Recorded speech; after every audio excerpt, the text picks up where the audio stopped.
Diálogo con Ernesto López. Esta es el arranque de la marcha hacia la victoria 2019 y despegamos con dos debates, con dos encuentros, en la mañana en el departamento de Sonsonate, en la tarde en el departamento de Aguachapán. Hubo una asistencia de más de 800 personas en la ciudad de Sonsonate y casi un equivalente en Aguachapán. Lo importante aquí es que concurrió militancia y tal como yo había venido pidiendo reiteradamente que el proceso de elecciones internas fuera democrático, transparente y abierto, de tal suerte que Ernesto no solo concurría militancia orgánica, empadronada, sino que también concurría simpatizantes, activistas que estuvieron presentes. Esto de alguna manera enciende, aviva un poco ese espíritu de participación y sobre todo también activa esa energía que en el FMLN en algún momento, a raíz de los resultados electorales, muchos creían que se había apagado, pregunto. Bueno, siempre sucede, después de un revés se opera una depresión, una situación de este tipo. Sin embargo, el proceso democrático, participativo, ha energizado y está energizando a las bases de nuestra gran familia FMLN, a nuestra base social de simpatizantes, inclusive a los movimientos sociales amigos. Yo personalmente, si sus cámaras lo tomaron, yo fui acompañado por representantes de movimientos, distintos movimientos sociales, movimientos comunitarios. Esto pasa también por comprender la disponibilidad que puede existir de participar en esto. ¿Está Gerson Martínez dispuesto a debatir, insisto? Absolutamente. Mira, uno no puede tener dos caras. Cuando tú propones una elección democrática, transparente y abierta, eso significa hay que transparentar también la vida de los partidos frente a la gente, porque nosotros nos debemos a la gente. Cuando propuse debate, elecciones abiertas, tenía implicaciones de cara a nuestro pueblo, de cara a los movimientos sociales a los que nos debemos, a las comunidades, pero también tenía implicaciones internas. Internamente yo propuse que se abrieran los padrones internos para que pudieran entrar de manera prioritaria, por ejemplo, nuestros licenciados de guerra y sus familias, nuestros excombatientes, hermanos excombatientes y sus familias, porque hay mucha gente del FMLN, por ejemplo, en los movimientos sociales, que es del FMLN de toda la vida, pero no ha estado en los padrones. Entonces, justamente se hizo una apertura para enriquecer esto. Para enriquecer. Y yo espero que eso más adelante también pueda irse haciendo. Tú pusiste una condición a la hora de tomar la decisión de correr o inscribirte ya oficialmente, y una de ellas era de que hubiese más participación.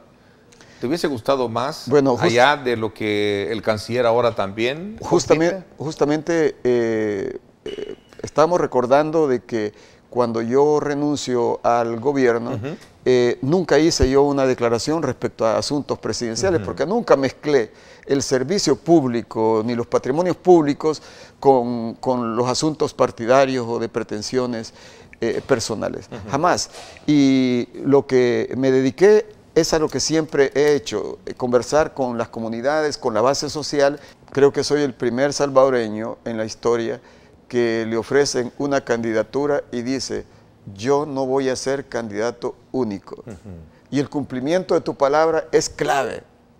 Antes, las personas de hace mucho antes te prestaban una res, te prestaban un dinero o un terreno a la palabra. Porque la palabra se honra, la palabra es algo muy importante. Dije que no iba a ser candidato único y lo cumplí. En un país donde hay gente que por una candidatura vende a sus hermanos, pero además me puse a conversar, a dialogar con los organismos de dirección del partido a distinto nivel y con la base del partido de lo que debía ser, de que son estas elecciones democráticas, transparentes y limpias. Y hasta que hubo, digamos, un competidor donde yo pedí garantías de igualdad, garantías de igualdad. y bueno, y que no hubiera adhesiones, ¿verdad?, de dirigencia. Yo siempre lo dije, ni de dirigencias partidarias, ni de cúpulas de gobierno, ni de cúpulas del capital que estén trasegando dineros hacia adentro, porque eso complica. Aquí deben estar en el centro los intereses de la gente, porque no solo hay que cambiar la forma de hacer política, claro. El tema no es de envoltorio. Mire, yo he escuchado a casi todos los políticos que vienen a la televisión y te dicen que van a cambiar la forma de hacer política. Es que además de cambiar la forma, hay que cambiar los malos contenidos de hacer política, la mala sustancia de hacer política. Hay que transformar la forma y el contenido, porque el sentido de esto es servir a la gente. A ver, pero eso se logra con un debate de ideas entre los competidores, en este caso de las internas, y luego con el debate abierto con los candidatos competidores de otros partidos. Absolutamente, y eso es lo que se logra. Y eso es lo que se ha comenzado a hacer en los 14 departamentos, y algo más. Debo decirte. A ver, no quieres comprometerte a debatir con Hugo en este no, si ya te lo planteé muy claramente. Yo estaría encantadísimo, que, repito, que podamos debatir frente a los movimientos sociales, frente a las fuerzas comunitarias, a nuestros aliados. Nosotros tenemos una gran cantidad de aliados del sector agropecuario a los que nos debemos. Creo que eso es muy, muy, muy importante. Y debo decirle algo más. A veces, y ya no me refiero a la situación interna, me refiero a la situación del país.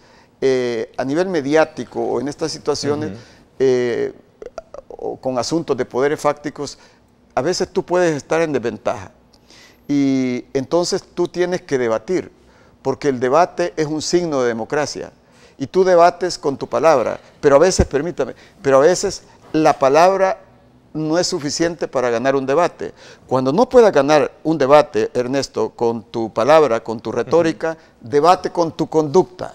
Debate con tu conducta, con tus hechos, con tus obras, que tu conducta es el lenguaje sencillo, que entiende la gente sencilla. En Arena, en algún momento se cuestionaba que habían ciertas adhesiones, ciertas presiones de algunos dirigentes hacia determinadas candidaturas, pero a la larga era la comisión electoral la que en algún momento tenía esa función de poder desarrollar. Sí, es el caso de ustedes. Quizá, ¿no? Una de las diferencias es que en el caso del FMLN, lo que se ha construido son garantías, que no haya injerencias de estamentos dirigenciales, de partido, ni de gobierno, pero tampoco del capital.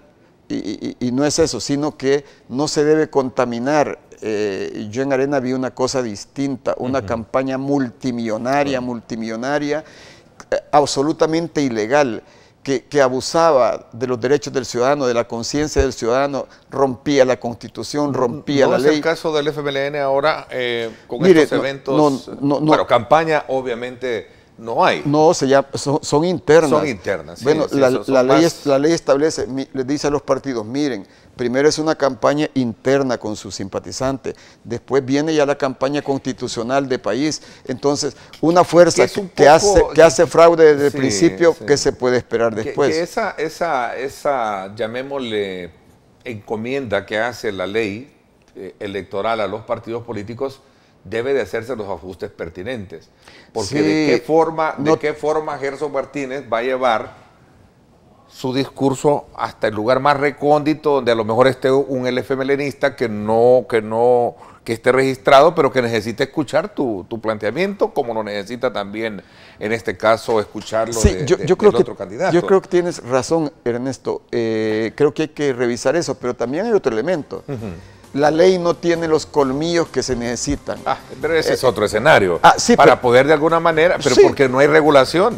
No tiene los colmillos. Le deja a los partidos políticos, eso es como la ley le deja a los partidos políticos que hagan primarias, pero no les dice cómo, pero ¿cierto, no? Eso es como la antigua ley de probidad, la del 59. Sí.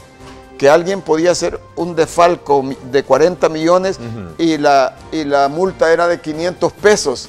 Hombre, eso es un estímulo a la ilegalidad. Igual, pueden haber campañas fraudulentas como la que hubo, pero si la multa es de $3.000 y ya se gastaron 2 millones, es estimular la ilegalidad y el delito electoral. Pero a mí en lo particular, siendo un poco conocedor de la materia comunicacional, sí me parece que los ajustes... Hay que regular eso. Los ajustes deben de ir en función de regular el contenido del discurso para quién va dirigido. Yo creo que la mayoría de discursos que vimos, y que bueno, este diálogo que tenemos muy abierto esta mañana, que tuvimos en el caso de Arena, fueron con alcances más territoriales del país que de su militancia, y ahí debe estar la regulación. Sí, yo creo, sin coartar el derecho de la libre Yo creo que expresión. tiene razón. Yo creo que de alguna manera nuestro pueblo tiene derecho a saber también qué se debate. ¿Qué está haciendo? Exactamente. ¿Qué se debate? ¿Qué están debatiendo los dos candidatos de ese partido? El pueblo había dado un mensaje a todos los partidos, a todos los políticos, a todo el sistema político, y también había dado un mensaje a mi partido, el FMLN, y al gobierno. Y sobre eso inclusive yo hice propuestas como las que tú has escuchado a nivel del FMLN. También hice propuestas a nivel de nuestro gobierno. Anuncié al país que le había solicitado una audiencia al presidente de la República. Fui a conversar con el presidente Sánchez Serén. Compartí con él una carta. Él fue muy abierto. Y me dijo que estaba preparando el plan 10 que acaba de lanzar, pero yo le hice una serie de propuestas, inclusive en relación con el mejoramiento de los servicios públicos a distinto nivel. Y porque ese era el mensaje de la gente en relación, por ejemplo, con los subsidios. Es decir... ¿Era muy injusto, a tu juicio, señalar la dirigencia del partido, la renuncia de ellos y pedirla? Bueno, en algunos momentos, algunos lo expresaron. Bueno, mire, es que aquí hay muchos factores, ¿verdad? Obviamente, cuando tú vas a una batalla y sufres una derrota, obviamente hay que revisar también lo de la dirección. Ahora debo decirte... en algunas latitudes democráticas renuncian los que están al frente de ese batallón. Sí, en otros hacen una recomposición, hacen cambios, hacen giros. Yo pedí un giro en la política, un giro en el modelo del partido. Y se hizo, ¿no? No. En la política ¿Y en el caso del partido? En la política del FMLN, un giro en la política. ¿Política y no de dirigencia? No, permítame, un giro en el ejercicio de la política, en el hacer político. Segundo, que hay que hacer cambios en el modelo de partido. O sea, yo creo que la esencia, el tipo de partido no hay que cambiarlo, pero hay aspectos de modelo, algunas cosas que hay que resolver. Pero también tendrá como siguiente, digamos, escenario enfrentarse a Arena, que ya tiene su candidatura, y seguramente a una tercera fuerza política o a un tercer elemento, que es el caso de Nayib Bukele. ¿Cómo se plantea? ¿Cómo ves tú al FMLN? ¿Cómo se plantea en ese escenario? Bueno, el FMLN es un partido con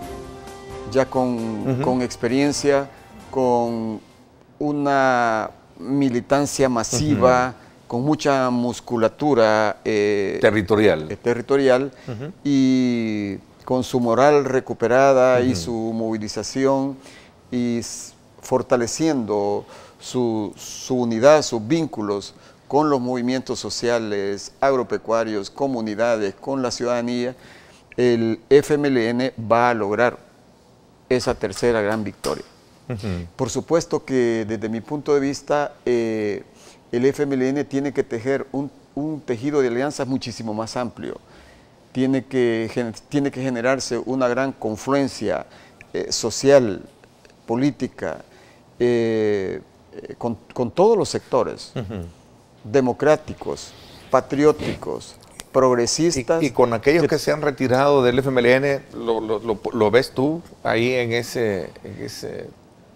Yo creo que aquí es un elemento de parámetros políticos, porque si tú estás en un partido, tú vas a hacer alianza con todos aquellos sectores, con todos, absolutamente con todos aquellos que tengan afinidades o coincidencias programáticas, porque al final es el programa que tú le ofreces a la población, es el programa con el que tú te comprometes frente a la población, porque en realidad eso también tiene que ser transparente, porque depende lo que se negocia, qué enjuagues hacen los partidos. Entonces, si tú a la población le dices, este es mi programa, por ejemplo nosotros, nuestro programa es un programa de una economía social para la gente, para que se democratice el árbol de oportunidades, para que no regrese la economía de privilegios, que no se impongan las políticas salvajes del neoliberalismo que se quiebran a los medianos empresarios, a los pequeños, al micro, al sector agropecuario,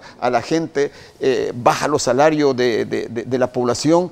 Bueno, nosotros estamos contra eso y eso es lo que nosotros queremos seguir transformando. Y además imprimirle transparencia y lealtad a la política. Lo que necesitamos es un Estado leal a los ciudadanos, obediente a los ciudadanos y políticos transparentes. Entonces, con esa transparencia, todos aquellos sectores políticos, sociales, incluso económicos, que coincidan con ese programa, pues con eso nos podemos aliar. Te pongo un ejemplo, incluso de cómo hacerlo. En el Ministerio de Obras Públicas, pues nosotros multiplicamos obra. Y siempre concebí ese gran emprendimiento como un gran emprendimiento político, público, privado y ciudadano, público, privado y comunitario, porque eso somos el país. Inclusive nosotros incorporamos a la academia, incorporamos a la intelectualidad, a la parte técnica en esto. Así que dentro de esa visión de inclusión es que tenemos que marchar a la siguiente victoria de la ciudadanía, a la siguiente victoria popular. A ver, Gerson, ¿tú representas una corriente dentro de este proceso interno? Bueno, yo tengo pensamiento propio. Porque hay quienes piensan que aquí se está enfrentando entre ustedes dos a la corriente conservadora del FMLN y la corriente renovadora, modernizadora con Hugo Martínez. Bueno, quiero decirle que... ¿Es correcto pensar en eso? En el FMLN, aquel montón de fracturas que habían de grupos, que por cierto yo nunca estuve de acuerdo con grupos, yo le llamaba la onda grupera porque yo siempre creo y he trabajado por la unidad del FMLN y por la unidad del país. Por supuesto, cada uno tiene su pensamiento y tiene su estilo, y hay que remitirse a las credenciales, y mis credenciales en el partido y en mi vida pública son por definición también públicas. A tu criterio, estos últimos dos gobiernos han hecho bien las cosas, digo a tu criterio, o puedes la verdad sacar de manera muy sincera un mea culpa de las cosas que se han hecho mal. Te voy a citar un ejemplo. Consideran de que, que los últimos dos gobiernos han estado desde luego siendo afectados por el tema de la transparencia, el tema de la corrupción. Tenemos como partido, como gobierno, todavía cuestionado, señalado, al expresidente Mauricio Funes, asilado en Nicaragua, por ejemplo. Tienes cuestionamientos serios para dirigentes del partido, cuestionamientos para funcionarios del gobierno. ¿Qué piensas tú Bueno, pienso de lo siguiente, haciendo un enfoque de los dos gobiernos, creo que hay aspectos estructurales que tienen que ver con la vida de la gente, de los programas sociales y ciertos programas económicos que han sido importantes. Okay. Eso creo que hay que profundizar. Las conquistas sociales no se entregan, hay que defenderlas y profundizarlas. Hay otros aspectos que han sido buenos, pero han tenido insuficiencias. Esos hay que reformarlos. Y hay otros, o mejorarlos, y hay otros que todavía no se han emprendido o cosas que no estén bien. Ahí es ruptura.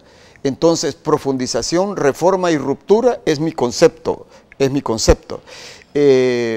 Creo que en el caso del tema de la transparencia, debo decirte lo siguiente. Primero, me siento satisfecho. Estamos claros. Sí. Tú eres un hombre bastante te quiero probado decir, en eso. me siento satisfecho hasta el sector privado. Sí. Pero ¿qué ha pasado con otros dentro de la estructura? Pero vamos a ver. Me siento satisfecho que durante nuestros gobiernos es una conquista popular el que se haya aprobado la ley de transparencia que yo vengo luchando desde hace 15 años. La Universidad del Salvador debe ser una universidad abierta. Así que yo le quiero mandar este mensaje a los muchachos de la universidad. Esa es mi causa. Y en el próximo gobierno la principal medida va a ser declarar a la Universidad del Salvador una universidad abierta, gratuita para los jóvenes cuyas familias no pueden financiarse una educación privada. A ver, regreso un poco al factor principal, delincuencia. Un actor es el grupo pandilleriles y es un tema que no se puede también sacar de la agenda de los políticos y más aún cuando hay antecedentes de negociaciones de gobiernos y de partidos y de dirigentes. Ciertamente, sobre eso, si usted se recuerda, yo desde que estaba eso dejé clara mi posición y la dejé clara. ¿Tú no entrarías en una negociación con estos grupos delincuenciales? No es que nunca entré. No, tú por eso. Porque no estoy de acuerdo. Nunca entré. Es que es importante ser coherente en tu vida y su servidor es coherente. Si cuando inició las pandillas yo aprecié importante hacer cualquier esfuerzo para detener los homicidios, ¿verdad? Lo cual es importante, quiero decirlo, pero también advertí lo siguiente, Ernesto, que convertir a las cabezas del crimen en contraparte del Estado, en contraparte de diálogo, eso no es conveniente, es una manera de empoderarlos. Yo creo que se tiene que buscar otras formas. ¿Fue un error la tregua que en algún momento se plantó en la administración? Mire, yo creo que todo esfuerzo dirigido a reducir el crimen es legítimo. Lo que usted no puede hacer es convertir en contraparte del Estado a los cabecillas del crimen.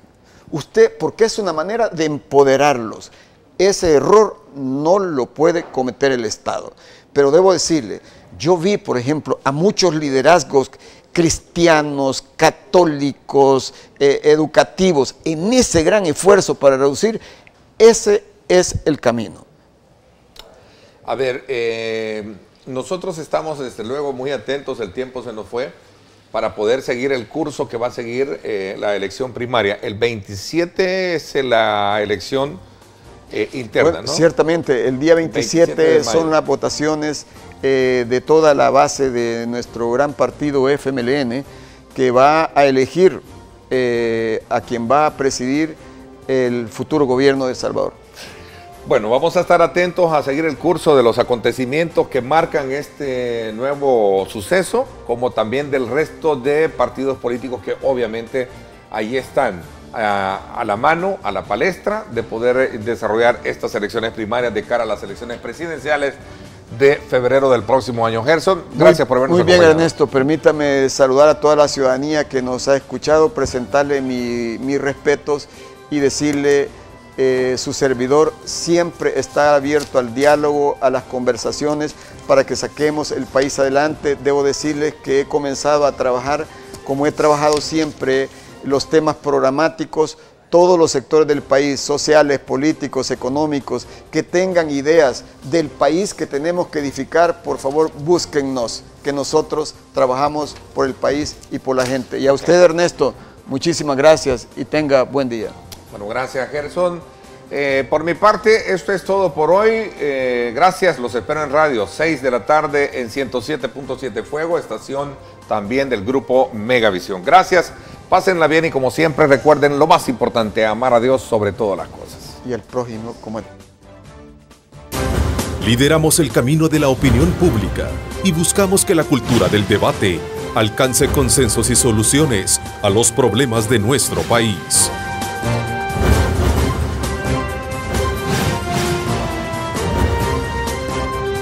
Diálogo con Ernesto López.